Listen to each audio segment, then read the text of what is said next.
Hello, good morning and welcome to the second part of Roman Polanski's Macbeth.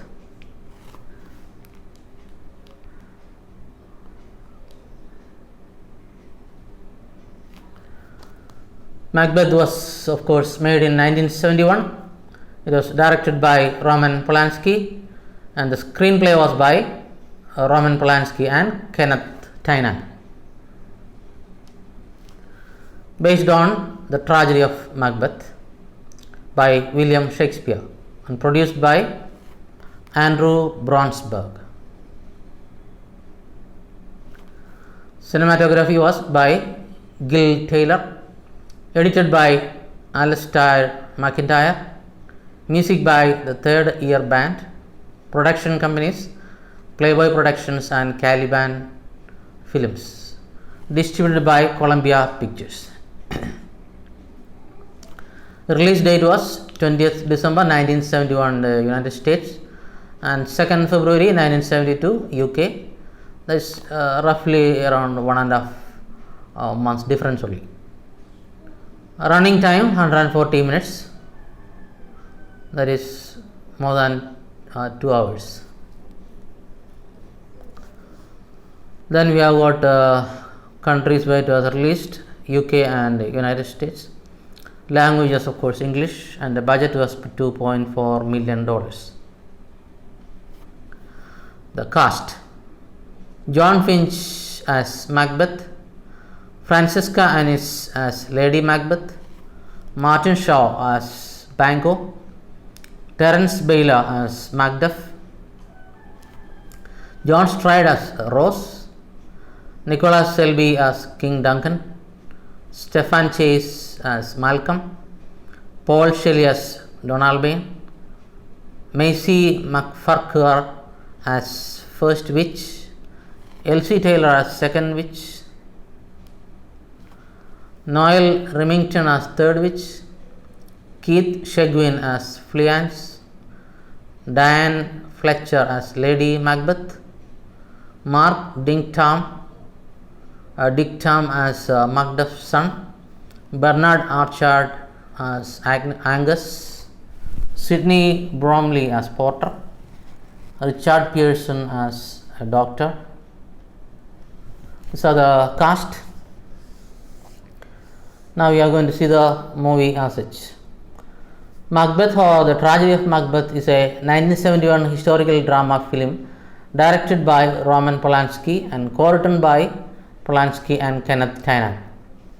A film adaptation of William Shakespeare's tragedy of the same name, it tells the story of the Highland Lord who becomes King of Scotland through treachery and murder.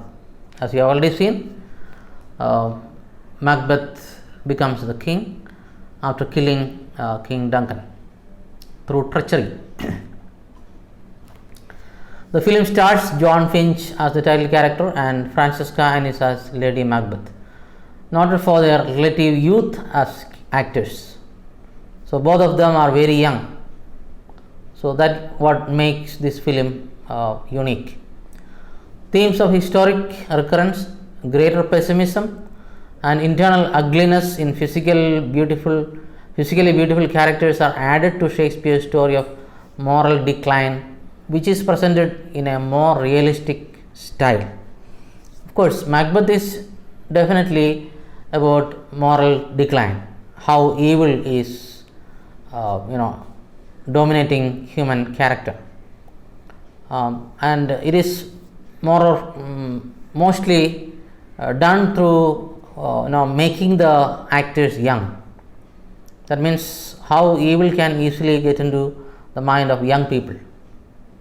So though outwardly they look very beautiful, these two characters, you find their internal ugliness, kind of contrast between outside appearance and the internal ugliness. That is what makes this movie really unique.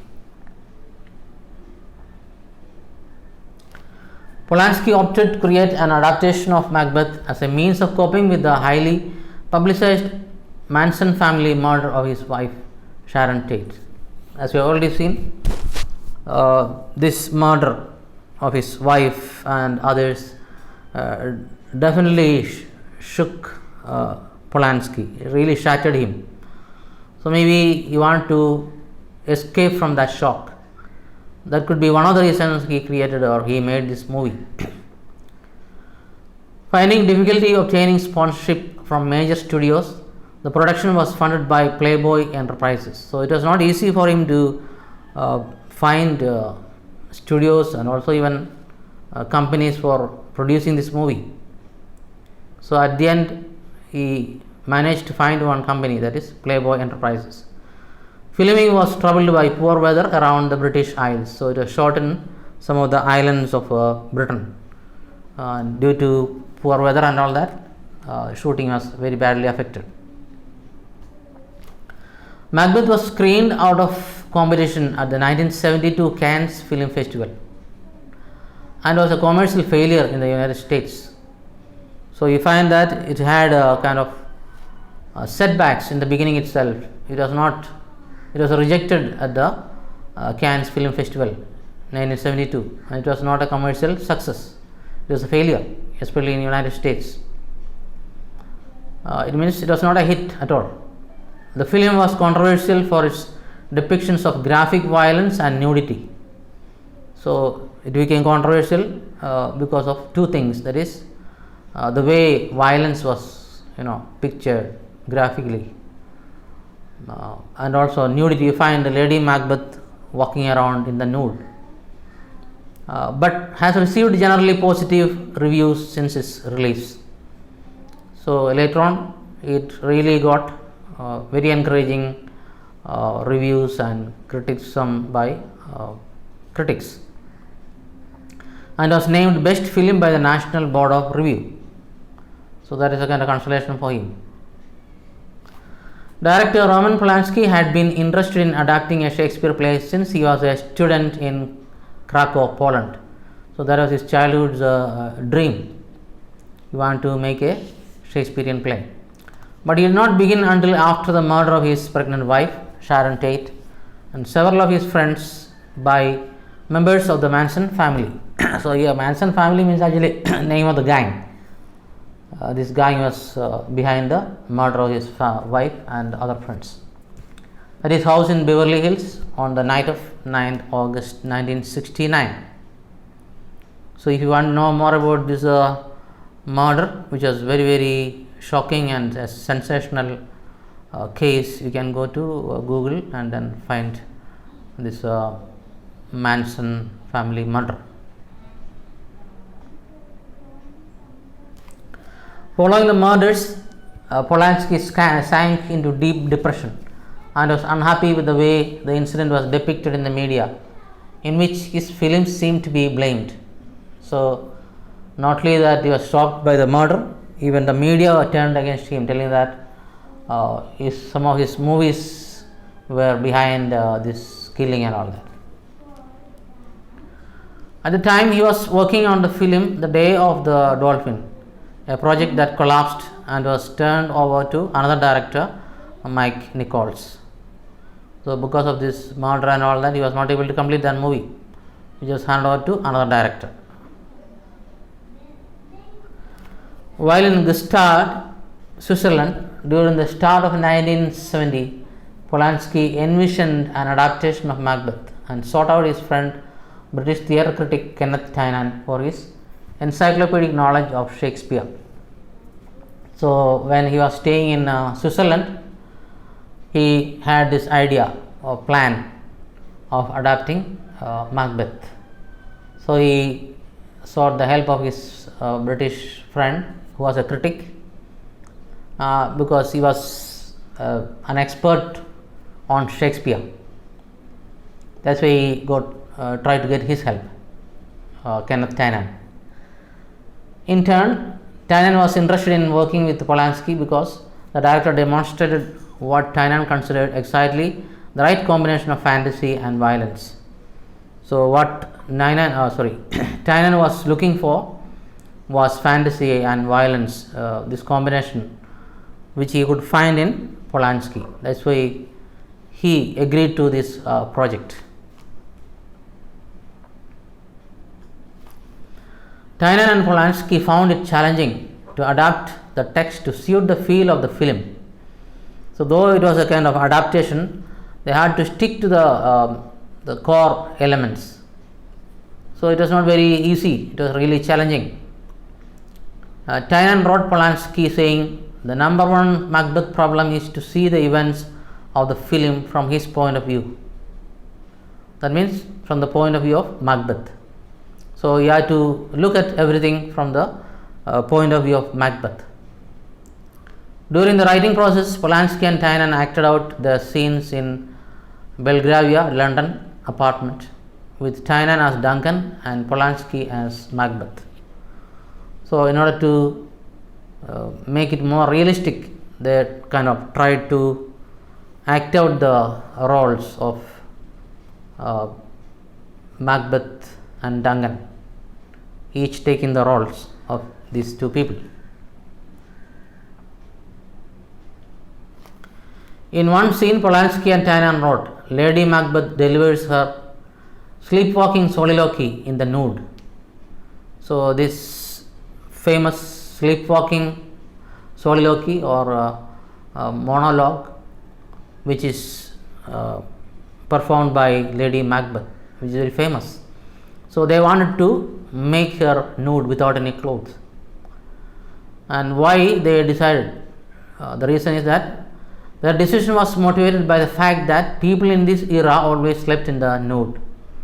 So, those days, during the time of Shakespeare and all that, maybe people were sleeping without clothes. That could be one reason.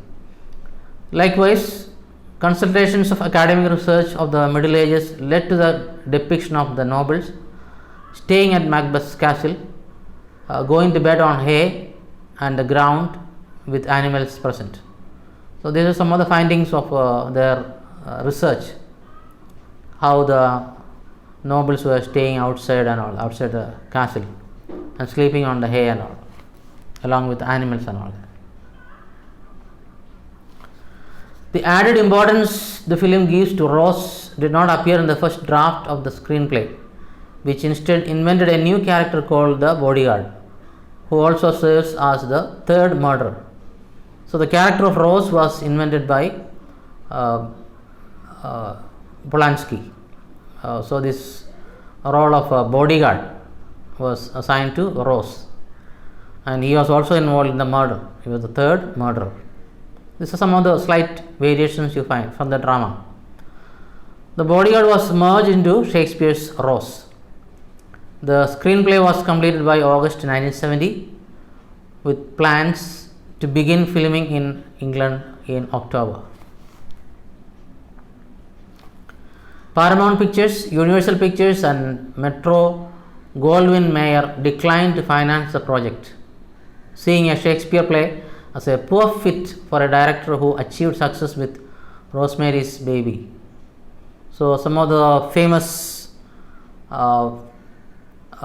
project or film companies like Paramount Pictures or Universal Pictures or Metro Goldwyn Mayer, they all refused to get involved in this project because they were not sure about the financial success of this movie, because it is an adaptation of Shakespeare play, and a director who created a huge hit like Rosemary's Baby, they were not sure how this Macbeth will turn out. So, they were not ready to take any risk.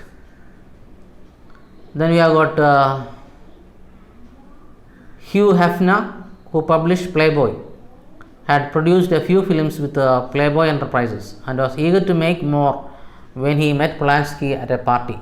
So, it is this person, Hugh Hefner, who was in the publishing company called Playboy. He also had produced a few movies. So, he was eager to tie up with Polanski. So, the budget was set at 2.4 million, and that's how the film started taking shape.